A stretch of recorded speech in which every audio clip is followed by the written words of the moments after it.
Hi ನಮಸ್ಕಾರ ಎಲ್ಲರಿಗೂ. ಹೇಗಿದ್ದೀರಾ ಎಲ್ಲರೂ? ಐ ಹೋಪ್ ನೀವೆಲ್ಲ ಚೆನ್ನಾಗಿದ್ದೀರಾ ಅಂತ ಅಂದ್ಕೊಂಡಿದ್ದೀನಿ. ನಾನೇನು ಅಳ್ತಾ ಇಲ್ಲ, ನಗ್ತಾನೂ ಇಲ್ಲ, ಡೀಪಾಗಿ ಕೆಲಸ ಮಾಡ್ತಾಯಿದ್ದೀನಿ. ಏನು ಕೆಲಸ ಅಂತ ಕೇಳಿದ್ರೆ, ಅಮ್ಮ ಮನೆಯಲ್ಲಿ ಹಬ್ಬ ಮಾಡ್ತಾವ್ರೆ, ಪಿತೃಪಕ್ಷ ಹಬ್ಬ. ನಾನ್ ವೆಜ್ ಇವತ್ತು. ಯಾರ್ಯಾರೆಲ್ಲ ನಾನ್ ವೆಜ್ ತಿನ್ನಬೇಕು ಒಂದ್ಸತಿ ವಿಡಿಯೋ ನೋಡ್ಕೊಳ್ಳಿ ಹೆಂಗೆ ಮಾಡ್ತೀನಿ ಅಂತ. ಮಾಡ್ಕೊತೀನಿ ನೀವೇ. ನನ್ನಂತೂ ಕರಿಯೋಕ್ಕಾಗಲ್ಲ, ಇವಾಗ ಮನೆ ಕಡೆಗೆಲ್ಲ ಕರಿಯೋಕ್ಕಾಗಲ್ಲ. ಯಾಕೆ ಅಂತಂದರೆ ಮನೆಯಲ್ಲೇ ಜಾಸ್ತಿ ಕೆಲಸ ಇರುತ್ತೆ. ಏನೇನು ಮಾಡ್ತೀನಿ ಅಂತ ಐಟಮ್ಸ್ನ ಹೇಳ್ತೀನಿ. ಏನೇನಮ್ಮ ಮಾಡೋದು? ಬಿರಿಯಾನಿ, ಮಟನ್ ಬಿರಿಯಾನಿ, ಆಮೇಲೆ ಚಿಕನ್ ಫ್ರೈ, ಮೊಟ್ಟೆ ಕೋಳಿ ಸಾರು, ಮುದ್ದೆ, ಆಮೇಲೆ ಮಟನ್ನಲ್ಲಿ ಪೆಪ್ಪರ್. ಇಷ್ಟು ಮಾಡಬೇಕು ಅಂತ, ಪಾಯಸ, ಆಮೇಲೆ ಇಷ್ಟು ಮಾಡಬೇಕು ಅಂತ ಅಂದ್ಕೊಂಡಿದ್ದೀನಿ. ಕುಕ್ಕಿಂಗ್ ಎಲ್ಲ ಹೆಲ್ಪ್ ಮಾಡಿದ್ದಾರೆ. ಎಲ್ಲ ಕರೆಂಟು ಇಲ್ಲ ಅಂದ್ಬಿಟ್ಟು ಎಲ್ಲ ರುಬ್ಬಿ ಬೆಳಗ್ಗೆನೇ ಎಲ್ಲ ರುಬ್ಬಿ ಇಟ್ಟಿರೋ ಅಂಥದ್ದು. ಈಗ ನೋಡಿರಿ, ನಮ್ಮ ಅಮ್ಮ ಕೈಲಿ ಒಲೆ ಹಾಕಿಸ್ಕೊಂಬಿಟ್ಟಿದ್ದೀನಿ. ಇಲ್ಲಿ ಒಲೆ ತೋರಿಸಮ್ಮಲ್ಲಿ, ಒಲೆ ತೋರಿಸು ನೋಡಿ. ಒಲೆ ಒಳಗಡೆ ಹೋಗ್ತೀನಿ ಹೆಂಗೈತೆ ಅಂತ. ಘಾಟು ಇದು. ಈಗ ಮಟನ್ ನೋಡಿ ಎಲ್ಲ ಚೆನ್ನಾಗಿ ತೊಳೆದು ಇಟ್ಟವ್ರೆ. ಏನಿಲ್ಲ, ಎಲ್ಲ ರೆಡಿ ಮಾಡಿಕೊಟ್ಬಿಟ್ರೆ ಎಲ್ಲ ಮಾಡಾಕ್ಬಿಡ್ತೀನಿ.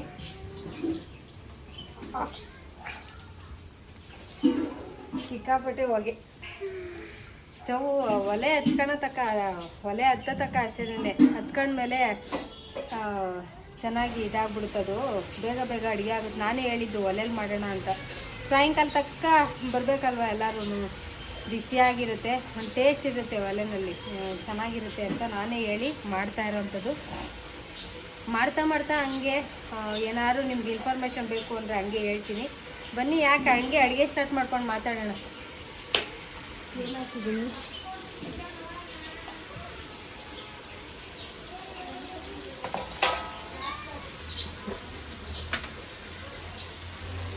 ಮಟನ್ ಬಿರಿಯಾನಿಗೆ ಪಲಾವ್ ಸಾಮಾನು,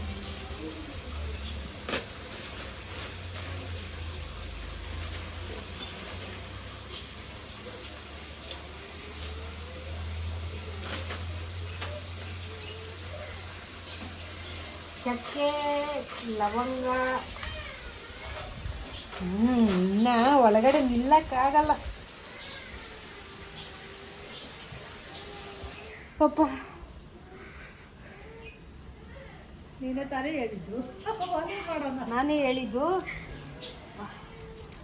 ಸಿಕ್ಕಾಪಟ್ಟೆ ಕಷ್ಟ ಆಗೋದು. 2 kg ಮಟನ್ ಬಿರಿಯಾನಿ ಸಾಕು. ಅಂದರೆ ಜನ ಯಾರೂ ಇಲ್ಲ, ಮನೆ ಮಟ್ಟಿಗೆ ಅಷ್ಟೇ ಮಾಡ್ಕೊಳ್ಳೋದು. 2 kg ಮಟನ್ ಬಿರಿಯಾನಿ. ಆಮೇಲೆ ಮಟನ್ ಮಕ್ಕಳಾರು ತಿನ್ನಲ್ಲ. 2 kg ಮಟನಲ್ಲಿ ಪೆಪ್ಪರು, ಹಾಗೆ 3ರಿಂದ 4 kg ಚಿಕನ್ ಫ್ರೈಗೆ, ಆಮೇಲೆ 4ರಿಂದ 5 kg ಮೊಟ್ಟೆ ಕೋಳಿ ಸಾರು. ಇಷ್ಟು ಮಾಡಬೇಕು ಅಂತ ಅಂದ್ಕೊಂಡಿದ್ದೀನಿ. ಒಲೆ ಸಿಕ್ಕಾಪಟ್ಟೆ ಹೋಗಿ ಒಳಗಡೆ ಇರೋಕ್ಕಾಗ್ತಾಯಿಲ್ಲ.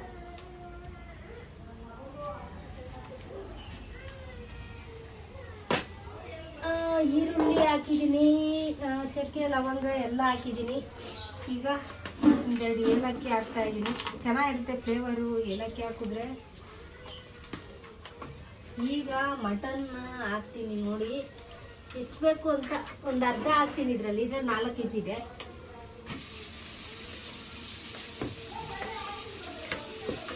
ಸ್ಟಾಪ್ ಮಾಡ್ಕೊಂಡು ನಿಮಿಷ. ನಾನಿಲ್ಲಿ ಮಟನ್ ಬಿರಿಯಾನಿ 4 kg ಮಟನ್ ತೊಗೊಂಡಿದ್ದೆ ಮನೆ ಮಟ್ಟಕ್ಕೆ. ಹಾಗೆ ಅಮ್ಮವ್ರ ಮನೇಲಿ ಬಾಡಿಗೆ ಮನೆಯವರು ಇದ್ದಾರೆ, ಅವ್ರಿಗೆ ಸ್ವಲ್ಪ ಊಟಕ್ಕೆ ಕೇಳಿದ್ದಿದ್ದೆ ಅಷ್ಟೇನೆ. ಇಲ್ಲಿ ಚಿಕನ್ನು ಫ್ರೈಗೆ ಇಟ್ಟಿದ್ದೀನಿ ಒಂದು ಕಡೆ. ಎಲ್ಲ ಒಗ್ಗರಣೆಗೆ ಹಾಕ್ಕೊಂಡು ಒಂದೇ ಸರಿ ಫ್ರೈಗೆ ಇಟ್ಟಿದ್ದೀನಿ. ಸಾರಿ ಎಲ್ಲರಿಗೂ, ಇದೆಲ್ಲ ಹೇಳೋದಕ್ಕಾಗಲಿಲ್ಲ ನಾನು. ಜಾಸ್ತಿ ಅಲ್ಲಿ ಸ್ವಲ್ಪ ಕೆಲಸ ಇರೋದ್ರಿಂದ, ಹಾಗೆ ಕರೆಂಟ್ ಬೇರೆ ಹೋಗುತ್ತೆ ಅಂತ ಹೇಳೋ ಕಾರಣ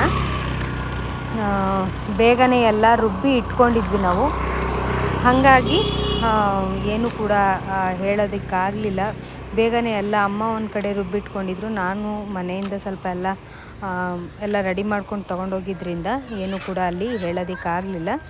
ಇಲ್ಲಿ ನಾನು ಏನು ಮಾಡ್ತಾಯಿದ್ದೀನೋ ಅದು ಚಿಕನ್ ಫ್ರೈಗೆ ರೆಡಿ ಮಾಡ್ತಿದ್ದೀನಿ. ಅಲ್ಲಿ ಒಂದು ಕಡೆ ಮಟನ್ ಬಿರಿಯಾನಿ, ಹಾಗೆ ಒಂದು ಕಡೆ ಮೊಟ್ಟೆ ಕೋಳಿ ಸಾರು ಕೂಡ ಒಲೆಯಲ್ಲಿ ಮಾಡಿದ್ರೆ ತುಂಬಾ ಚೆನ್ನಾಗಿರುತ್ತೆ ಅಂತ ನಾನೇ ಒಲೆಯಲ್ಲಿ ಮಾಡೋಣ ಅಂತ ಹೇಳಿದ್ದು. ಹಾಗೆ ನೋಡೋಣ ಬನ್ನಿ. ಹಂಗೇನೆ ಇಲ್ಲೊಂದು ಕಡೆ ಅಡುಗೆಗೆ ಇಟ್ಟಿದ್ದೀನಿ. ಏನೇನು ಪೆಪ್ಪರು, ಮಟನಲ್ಲಿ ಪೆಪ್ಪರು,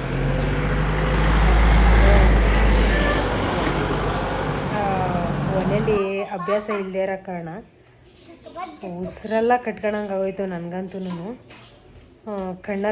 ಕಣ್ಣೆಲ್ಲ ನೋಡಿ ಹೆಂಗೆ ರೆಡ್ಗೆ ಆಗ್ಬಿಟ್ಟೈತೆ. ಈಗ ನಮ್ಮ ಪಾಪು ಜೊತೆ ಕೂತ್ಕೊಂಡಿದ್ದೀನಿ. ನಮ್ಮ ತಮ್ಮನ ಪಾಪು.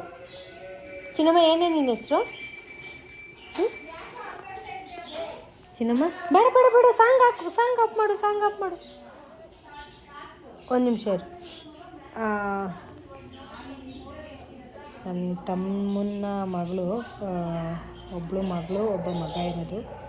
ಸಖತ್ ಕ್ಯೂಟಾಗಿದ್ದಾಳೆ ನೋಡಿ ಹೆಂಗಿದ್ದಾಳೆ ಅಂತ. ಹಾಯ್ ಮಾಡು ಎಲ್ಲರಿಗೂ. ಹಾಯ್ ಮಾಡು ಚಿನ್ನಮ್ಮ. ನೋಡಿ ನಮ್ಮ ಅಣ್ಣನ ಮಗಳು.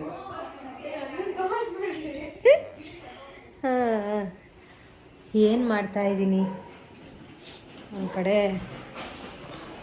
ಮಟನ್ಗೆ ಕುಕ್ಕರಲ್ಲಿ ಬೇಯಕ್ಕೆ ಇಟ್ಟಿದ್ದೀನಿ, ಒಂದು ಕಡೆ ಚಿಕನ್ ಫ್ರೈ ರೆಡಿ ಆಗ್ತಾಯಿದೆ. ಹಾಗೆ ಈ ಸತಿ ವಾರ ಚೆನ್ನಾಗೇ ಬಂದಿರೋದ್ರಿಂದ ಅಮ್ಮ ಮಾಡ್ಕೊಂತ ಅವರೇ ಕುತ್ಕೊಂಬಿಟ್ಟವ್ರೆ. ಅಲ್ಲಿ ತೋರಿಸ್ತೀನಿ ನೋಡಿ. ಒಂದು ಕಡೆ ಮಟನ್ ಬಿರಿಯಾನಿ, ಒಂದು ಕಡೆ ಚಿಕನ್ ಸಾರಿಗೆ ಇಟ್ಟಿದ್ದೀವಿ. ಸಾಕಾಗೈತೆ ಅಂದ್ಬಿಟ್ಟು ಟೀಗೆ ಇಡ್ತಾರಂತೆ. ಚೆನ್ನಾಗಿ ಮಾಡಮ್ಮ, ಟೀ ಬೇಡ, ಕಾಫಿ. ಚಿನ್ನಮ್ಮ ಇಲ್ಲಿ, ಚಿನ್ನಮ್ಮ. ಇನ್ನು ಮಕ್ಕಳು ಬಂದಿಲ್ಲ. ಮಗಳು ಬೇರೆ ಕಾಲೇಜ್ ಇತ್ತು, ಹಂಗೆ ಕಾಲೇಜ್ಗೆ ಹೋಗೋಳೆ. ಈಗ ಕಾಲೇಜ್ ಮುಗಿಸ್ಕೊಂಡು ಹಂಗೆ ಮನೆ ಹತ್ರ ಹೋಗಿ ಅವ್ರನ್ನ ಕರ್ಕೊಂಬರ್ತಾರೆ. ನಮ್ಮ ಹುಡುಗ ಕರ್ಕೊಂಬರ್ತಾನೆ. ಇನ್ನು ಮಕ್ಕಳೆಲ್ಲ ಅಲ್ಲೇ ಇದ್ದಾರೆ. ಅವ್ರು ಬರೋ ಅಷ್ಟೊತ್ತಿಗೆ ಆಗೋಗುತ್ತೆ. ಸಂಜೆನೇ ಧೂಪ ಹಾಕೋದು. ಸಂಜೆ ಅಂತ ಅಂದರೆ ಒಂದು 4ರಿಂದ 5 ಗಂಟೆಗೆ, 3 ಗಂಟೆ ಅಷ್ಟೊತ್ತಿಗೆ ರೆಡಿ ಆಗಿಬಿಡುತ್ತೆ. ಅಡುಗೆ ಎಷ್ಟೇ ಜನಕ್ಕಾದ್ರೂ ಫಾಸ್ಟಾಗಿ ಮಾಡ್ಕೊಂಬಿಡ್ಬೋದು. ಎಲ್ಲ ರೆಡಿ ಇದ್ದರೆ. ನಾನ್ ವೆಜ್ ಆದರೆ ಬೇಗ ಮಾಡ್ಬೋದು, ವೆಜ್ ಆದರೆ ಸ್ವಲ್ಪ ಕಷ್ಟ. ಐಟಮ್ಸ್ಗಳು ಜಾಸ್ತಿ ಮಾಡಬೇಕಾಗ್ತೈತೆ. ನಮ್ಮ ಅಪ್ಪಂಗೆ ಒಪ್ಸೋಕ್ಕಾಗಲ್ಲ ಐಟಮ್ಸ್ಗಳು. ಬಟ್ಟೆ ಮಾಡಬೇಕು, ಅದಕ್ಕೆ ಅದೇ ಮಾಡಬೇಕು, ಇದೇ ಮಾಡಬೇಕು ಅಂತ ಕಾಂಬಿನೇಷನ್ಗಳು ಹೇಳ್ತಾ ಇರ್ತಾರೆ. ನಮ್ಮ ತಂದೆಗೆ ಒಪ್ಸೋಕ್ಕಾಗಲ್ಲ. ಅದಕ್ಕೆ ನಾನ್ ವೆಜ್ ಮಾಡಿಬಿಟ್ಟು ಕೊಟ್ಬಿಟ್ರೆ ಆರಾಮಾಗಿ ಅಪ್ಪ ಅಂತ ಸುಮ್ಮನಾಗ್ಬಿಡ್ತಾರೆ ಅಷ್ಟೇ. ಇಷ್ಟು ಮಾಡಿಬಿಟ್ಟು ಹೇಳ್ತೀನಿ ನಾನು ಏನೇನು ಹಾಕಿದ್ದೀನಿ ಅಂತ ವೀಡಿಯೋದಲ್ಲಿ ಹೇಳ್ತೀನಿ. ಲಾಸ್ಟಲ್ಲಿ ಒಂದು ಎಲ್ಲ ಆದಮೇಲೆ ವೀಡಿಯೋ ಮಾಡ್ತೀನಿ, ನೋಡೋಣ. ಹಾಗೆ ಇಲ್ಲೇನು ನೋಡ್ತಾ ಇದ್ದೀರೋ, ಅಜ್ಜಿ ಫೋಟೋಕ್ಕೆ ಹೂವನ್ನು ಇಡಬೇಕು ಅಂದ್ಬಿಟ್ಟು ಪೂಜೆ ಮಾಡೋದಕ್ಕೆ ಅಂತೆಲ್ಲ ರೆಡಿ ಮಾಡ್ಕೊತಾ ಇದ್ದಾರೆ ಅಮ್ಮ. ಮಕ್ಕಳೆಲ್ಲ ಜಾಸ್ತಿ 3 ಜನ, ಅಣ್ಣ ಒಬ್ಬ, ತಮ್ಮ ಒಬ್ಬ, ಹಾಗೆ ನಾನೊಬ್ಳಿರೋದ್ರಿಂದ ಮೊಮ್ಮಕ್ಕಳು ಎಲ್ಲ ಜಾಸ್ತಿ ಇರೋದ್ರಿಂದ ಸ್ವಲ್ಪ ಅಡುಗೆ ಮಾಡೋದ್ರಲ್ಲಿ ಎಕ್ಸ್ಪೀರಿಯೆನ್ಸ್ ಇರೋದು ಅಂತ ನನ್ನ ಕರೆಸ್ಕೊತಾರೆ. ನನಗೆ ಇವ್ರಿಗೆಲ್ಲ ಜಾಸ್ತಿ ಜನಕ್ಕೆ ಮಾಡಿ ಅಭ್ಯಾಸ ಇಲ್ಲ ಅಂದ್ಬಿಟ್ಟು ನಾನು ಯಾವಾಗಾದ್ರು ಬಂದಾಗ ನಾನ್ ವೆಜ್ ಐಟಮ್ಸ್ ಚೆನ್ನಾಗಿ ಮಾಡ್ತೀನಿ ಅಂತ ನನ್ನ ಕೈಯಲ್ಲಿ ಮಾಡಿಸ್ಕೊತಾ ಇರ್ತಾರೆ. ಅದು ಬಿಟ್ಟರೆ ಇವರು ಕೂಡ ಮಾಡ್ತಾರೆ, ಆದರೆ ಸ್ವಲ್ಪ ಜನ ಜಾಸ್ತಿ ಆದರೆ ಸ್ವಲ್ಪ ಇವ್ರಿಗೆ ಕಷ್ಟ ಕೂಡ ಆಗುತ್ತೆ. ಹಾಗೆ ಮಟನಲ್ಲಿ ಪೆಪ್ಪರ್ ಮಾಡಿದ್ದೀನಿ, ಹಾಗೆ ಮುದ್ದೆ ಕೂಡ ಇಟ್ಟಿದೆ. ಅಮ್ಮ ಒಂದು ಕಡೆ ಎಲ್ಲ ರೆಡಿ ಮಾಡ್ಕೊತಾಯಿದ್ರು. ಹಾಗೆ ಇಲ್ಲಿ ಪಾಯಸ ಕೂಡ ರೆಡಿ ಆಗಿತ್ತು, ಹಾಲು ಪಾಯಸ ಕೂಡ ರೆಡಿ ಆಗಿತ್ತು. ಹಾಗೆ ಇಲ್ಲೆಲ್ಲ ನೀವೇನು ನೋಡ್ತಾ ಇದ್ದೀರೋ ಇದು ಅಮ್ಮ ಮನೆ. ಇಲ್ಲಿ ಎಲ್ಲನೂ ಒಂದು ಕಡೆ ಎಲ್ಲನೂ ಒಂದೊಂದು ಕಡೆ ರೆಡಿ ಮಾಡ್ಕೊತಾಯಿದ್ರು. ಇಲ್ಲಿ ಸೌತೆಕಾಯಿ, ಈರುಳ್ಳಿ, ಹಾಗೆ ನಿಂಬೆಹಣ್ಣೆಲ್ಲ ಕಟ್ ಮಾಡ್ಕೊತಾಯಿದ್ರು. ಹಾಗೆ ಇಲ್ಲೆಲ್ಲ ಮಕ್ಕಳು ಮನೆ ತುಂಬ ಹಬ್ಬ ಅಂದಮೇಲೆ ಮಕ್ಕಳುಗಳು ನೋಡ್ತಾ ಇರ್ತಿರಲ್ಲ, ಎಲ್ಲ ಒಂದೊಂದು ಕಡೆ ಮಾಡ್ಕೊತ ಎಲ್ಲ ಮಾಡ್ತಾಯಿದ್ರು. ನನಗೆ ಒಲೆಯಲ್ಲಿ ತಿನ್ನೋದು ಅಂದರೆ ತುಂಬಾ ಇಷ್ಟ. ಅದು ಸಂಜೆ ತಕ್ಕಲೂ ಬಿಸಿಯಾಗಿರುತ್ತೆ. ಹಾಗೆ ನೀವು ಒಲೆಯಲ್ಲಿ ತಿಂದು ನೋಡಿ, ಹಾಗೆ ಸ್ಟವಲ್ಲಿ ತಿಂದು ನೋಡಿ, ಅದು ಎಷ್ಟು ಚೆನ್ನಾಗಿರುತ್ತೆ ಅಂತ. ನಾನಿಲ್ಲಿ ನಿಮಗೆ ತೋರಿಸ್ತಾ ಇರೋದು ಕೋಳಿನಲ್ಲಿ ಇರುತ್ತೆ ಈರಿ ಅಂತ. ಇದನ್ನು ಸುಟ್ಕೊಂಡು ತಿನ್ನೋಡಿ ಎಷ್ಟು ಮಜಾ ಇರುತ್ತೆ ಗೊತ್ತಾ, ತಿನ್ನೋದಕ್ಕೆ ತುಂಬಾ ಚೆನ್ನಾಗಿರುತ್ತೆ. ನಾನಂತೂ ಯಾವತ್ತೂ ಕೂಡ ಮಿಸ್ ಮಾಡಲ್ಲ. ಒಲೆಯಲ್ಲಿ ಮಾಡೋದಾದರೆ ಯಾವತ್ತೂ ಕೂಡ ಮಿಸ್ ಮಾಡಲ್ಲ. ಇದನ್ನು ಇಷ್ಟಪಟ್ಟು ಕೆಂಡದೊಳಗಡೆ ಹಾಕಿ ಅದನ್ನು ಸುಟ್ಟು ತಿಂತಾಯಿರ್ತೀನಿ. ನನಗೆ ನನ್ನ ಮಕ್ಕಳಿಗೆಲ್ಲ ತುಂಬಾ ಇಷ್ಟ. ಇದನ್ನು ತಿಂದರೆ ತುಂಬಾ ಚೆನ್ನಾಗಿರುತ್ತೆ. ಇದಕ್ಕೆ ಉಪ್ಪು ಮತ್ತು ಖಾರ ಹಾಕ್ಕೊಂಡು ತಿಂದರೆ ಇನ್ನೂ ಚೆನ್ನಾಗಿರುತ್ತೆ.